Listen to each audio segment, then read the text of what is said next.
right, Mrs. May, we are moving into what I think is one of the most exciting things. It's some real chemistry. We're doing stoichiometry. Awesome. That sounds like a fun word to throw out at the dinner table. Almost as good as meniscus at the beginning of the year. Stoichiometry. It's a really fancy word for a really simple idea, and it is if we have a chemical reaction, like, say, the production of ammonia, let's do, from the elements. So we have nitrogen and hydrogen gas in their elemental form, so they're both diatomic, making ammonia, which we know is NH3. We balance it, and we obviously get these numbers out in front. Mrs. May, what are these numbers? We've been referring to them as coefficients, but what do these numbers stand for in the world of chemical reactions? Well, this number definitely could tell us how many molecules it would take, right? I mean, like 1 molecule of nitrogen plus 3 molecules of hydrogen gives you 2 molecules of ammonia. Cool. Well, what if I was counting molecules, like, say, by the dozen? Could I say that 1 dozen molecules of nitrogen would react with 3 dozen molecules of hydrogen and make 2 dozen molecules of ammonia? Absolutely, but Mr. Woods, we don't ever use dozens in here because atoms are way too small. That's right. So what if instead of dozens, I had 1 mole, 1 mole of this and 3 moles and 2 moles? In fact, why don't we just have that be what we refer to those coefficients as being from now on for the rest of the year? That we're dealing with 1 mole of nitrogen, 3 moles of hydrogen, and 2 moles of ammonia in this reaction. I like that idea. That's a lot easier to mass than a molecule. Way easier to mass. So we can actually use this reaction now to relate the amounts of our reactants. Get a highlighter. Yeah, I know. Get a highlighter. Everything's going to be highlighted by the time we're done. The amounts of our reactants and compare them to the amounts of our products that we'll produce. So let's just make up a random amount of a reactant that we might start with, Mrs. May. All right, so what if we had 7.5, 7.5, Thanks for the significant figures, of course, 7.5 moles of nitrogen. Awesome. We could use this balanced reaction to figure out how many moles of ammonia we would produce. Now, a lot of you out there in YouTube land are looking at the balanced reaction and have already done this math in your head and know what the answer is. But as we go through, we're going to show this work by unit analysis, and it's important to start it now when it's simple. So I would start, as we always do with unit analysis, by writing down the number that's given in the problem. So I start with my 7.5 moles of N2. Setting up my unit analysis brackets. Mrs. May, what am I going to put as my relationship that's going to help me get to my answer here? Well, I know if I look at the equation, these coefficients here are going to help us in order to figure it out, because what I know is that for every 1 mole of nitrogen, I can produce 2 moles of ammonia. So that can be my conversion here. And it's no different than saying 12 inches equals 1 foot. We just choose to put the unit on the bottom that'll cancel with whatever unit we started with in the problem. In this case, we started with moles of N2. Yeah, and we end up with ammonia. So this is from our balanced equation. And so this is going to be a helpful thing. And so this is essentially, you guys, like in cooking. This is our recipe. This tells you how much stuff you start with, sort of like if you were baking a cake and you had eggs and flour and you need a specific number of eggs and flour and water and all those. I don't cook. Sorry. But in the end, you can make, say, a cake. Well, in this case, we're not making a cake. We're making ammonia, but we end up with that. It smells almost as good in your kitchen, I'm sure. So we've got 15.0000000. Mr. Woods. To the right number of sig figs, we've got 15 moles of NH3. Okay, a couple of things, you guys. First of all, these aren't going to affect your sig figs because they're from the balanced equation. So we're starting with 2. The second thing I want to point out to you is notice we didn't just write moles, but wrote moles of nitrogen here and moles of ammonia here. And when you write the answer, we're not just going to put moles, but moles of ammonia. Because unlike the last chapter where we were always in the same amount of stuff, this chapter we might be talking about moles of nitrogen or moles of hydrogen or moles of ammonia. And we need to know which moles you're talking about. Exactly. All right, well, that was pretty easy. What if we were to say, want to know something about not the amount of ammonia that we're going to produce, but I want to know how much hydrogen is it going to take to react with that 7 moles of nitrogen? Because if I want to make ammonia, I have to get out a tank of hydrogen and react that with the nitrogen. I need to know how big a tank to get out in order to be be able to use up all of this nitrogen. All right, so we're going to start that the same way. So we have 7.5 moles of nitrogen to start with. And now I'm going to go back to my balanced equation to see how many moles of nitrogen. So I need 1 mole of nitrogen and 3 moles of hydrogen are required to react with it. So moles of nitrogen goes on the bottom. To cancel out the units. And then, did I remember this correctly? 3 moles of hydrogen go on the top. Ooh, so when I get out my handy-dandy calculator, boop, boop, boop, boop, boop, boop, boop, I get 22.5. Mr. Woods. Oh, what? Did I do something number. wrong? Significant figures. Oh, no, I did Minus it again. half for you. Okay. So All right. when I get 22.5 rounded to just 2 sig figs, as is given in the original number, I've got to give 23 moles of hydrogen as my final answer. Great. Hooray! So what you should see so far is we can use the balanced equation in order to convert between one thing and another in an equation and see how much stuff we can use. And by the way, I'm just going to scroll up. I always think it's useful to be conscious of like putting what you're calculating into sentence form to understand what this is that we're finding. And just to state again what we were asked at the beginning, we said, if I were to start with 7.5 moles of nitrogen, how much hydrogen would it take to react with that in order to use up all of that nitrogen in the production of ammonia? Right, which of course is how we'd write it on a test, is in some sort of sentence form. Exactly. All right, so let me write I'm going to write a question here, which is going to introduce something, and I'll write it in sentence form this time. Good. Okay? So let's say we were given 15 moles of hydrogen and 27.2 moles of nitrogen. Here's the question. How many moles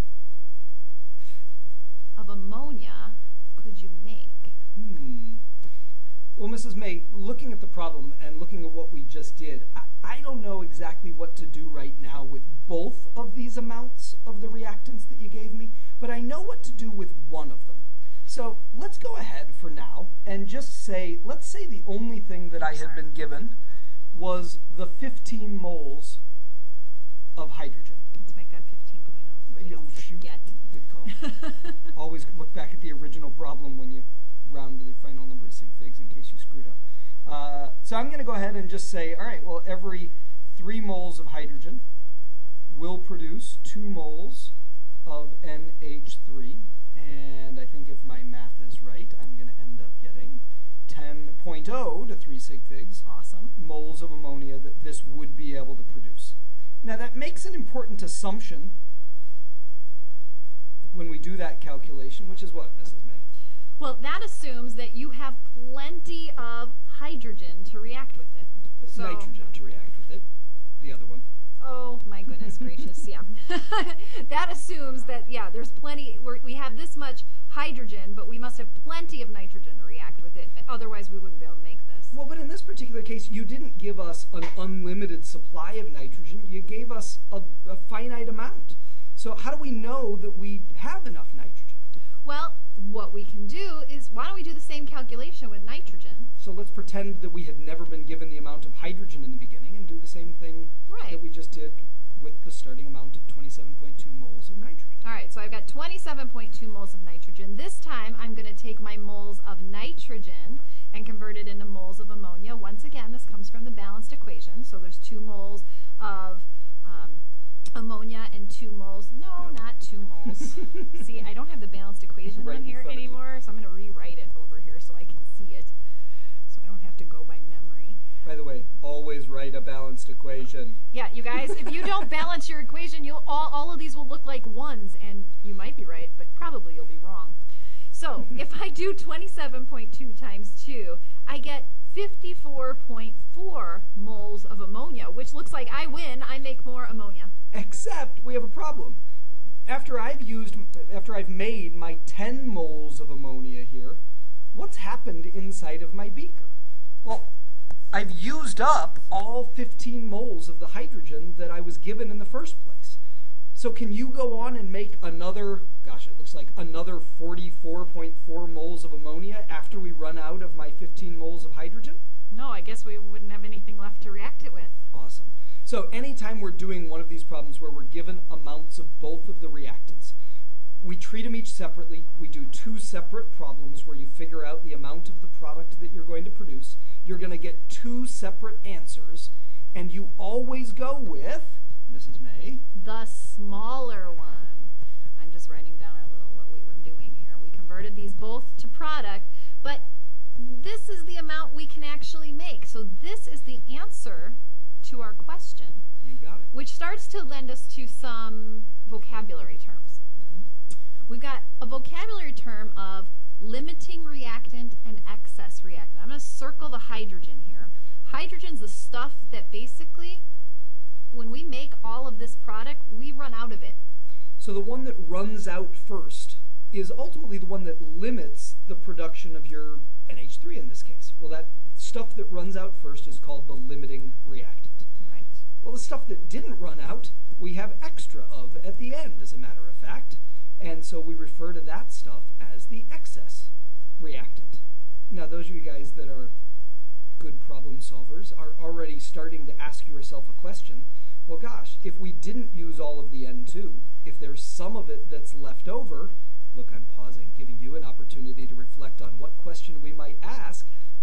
If we didn't use all of it up, the obvious question then is, Mrs. May? How much of this is left over? Let's figure that out. So here's the question. How much, because we'll put it in words for you guys, of the excess reactant, which in this case is the N2, is left over. And we'll do that, since we're keeping everything in moles today, we'll say in moles. So how much of it is left over in moles? You can see we could probably eventually ask grams, but we're not there yet. Okay. So, given that I already know, and I'm just going to scroll up for a second here, I know that the hydrogen was the limiting reactant. The limiting reactant not only limits how much of the product gets made, well, but it also limits how much of the other reactant gets used up. So once I've identified what the limiting reactant is, I could take that 15 moles of H2 and say, all right, well, let's take our 15.0 moles of H2 and figure out how much of the nitrogen gets used in the process of reacting with all 15.0 moles of those H2. Well, the mole ratio is that I'll have 3 moles of H2 for every 1 mole of N2 that I use up. We're talking about nitrogen being used up, not produced here, obviously. And if I do my 15 divided by 3, I think I'm going to get 5.00 moles of N2. Now, important to note, again, to make a sentence for yourself, what was this that we just found? It was 5.00 moles of nitrogen that is being used in the process of using up that 15 moles of H2. All right, so if you know that, if this is the amount, so notice what we did is we took the limiting reactant and turned it into the excess reactant to see how much was used. Now, if we know how much was used, and we know how much we started with, which according to the original problem was, I started with 27.2 moles of nitrogen. This is what I had in the beginning. And let's just scroll up to prove that. There it is. There it is. And then I know I used up 5.00 moles of nitrogen, got used up. And the difference between those, 22.2. Only allowed to go to the 10th because of that. Over here. The original amount. This is how much nitrogen is left over. So this is the end of my calculation. Awesome. Honestly, everything that we just did is as much as you're ever going to need to know about stoichiometry. If you followed all that, you're going to be in great shape. The only trick and wrinkle that we'll add to it as we go on is we don't always measure things in moles. A lot of times we measure them in grams. But you guys are experts at changing grams into moles, so that should be no problem. Awesome. So that's where we'll head to next. Have fun. Bye.